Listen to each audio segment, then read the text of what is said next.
program now. Sean Johnson, Director of Visit Cleveland. Sean, good to see you again. Good to see you, too.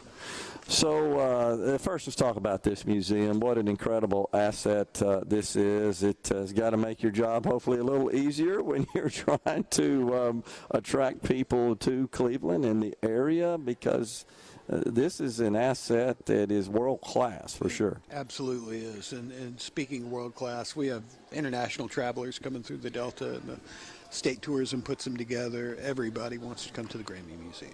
Got to. It's unbelievable. What a fantastic experience.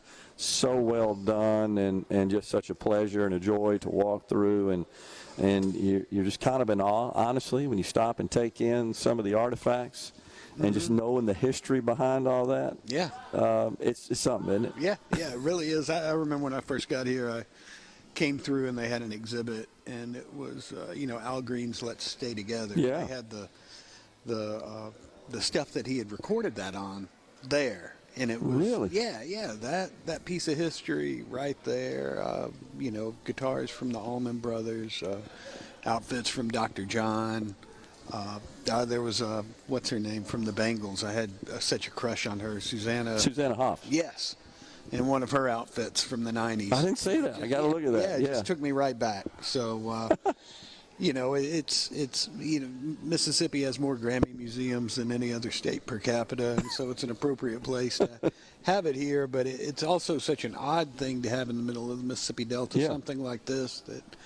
You would see in Chicago or New York or Los Angeles. It's such a high-quality building. Yeah. It's just really top of the line. Very impressive. So in your job as a director of Visit Cleveland, how do you get the word out? How do you let people know about all the attractions here in Cleveland? Well, of course, you've got the normal social media, magazines, and so forth. But what I really try and work on is get writers interested, so they're writing stories about the experience. Okay. Because that's more valuable information than happening to see an ad or glancing at an ad. If you're engaged in a story and the story is about Cleveland, you're going to be a lot more engaged with it. So that's where we put a lot of emphasis. Well, that makes total sense. I hadn't thought about that angle.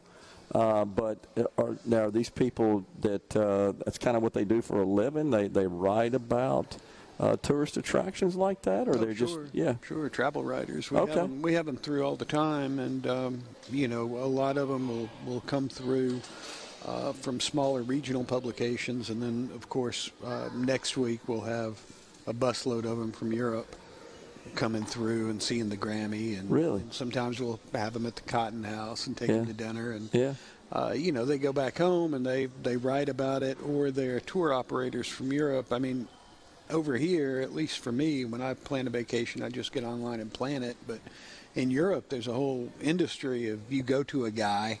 It's not like a travel agent, because they don't actually book things for you. They just tell you what to do. Okay. And you pay them to do that.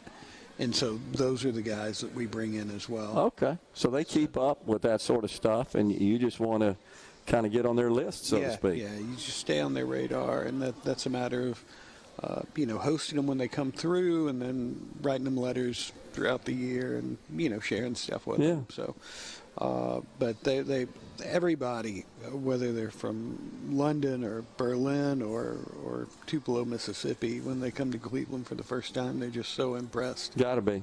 Yeah. I can't imagine that it's what they expect. It's what they envision. Not at all.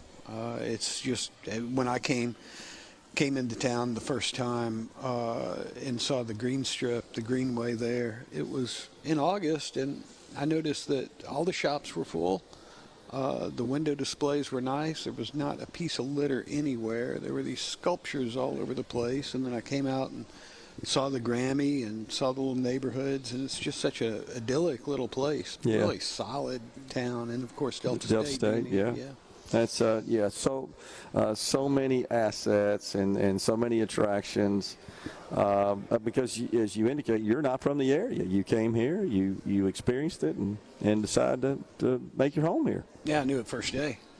I mean, it was such a beautiful little town, and being in the Delta and the whole Delta lifestyle and everything that comes with that. Different states. Sure. I mean, different parts of the state are different culturally, and Yep. I kind of like the Delta culture. Yeah, it's cool. Sean, appreciate you coming on, and congratulations on all the success here in Cleveland, Mississippi. Thank you.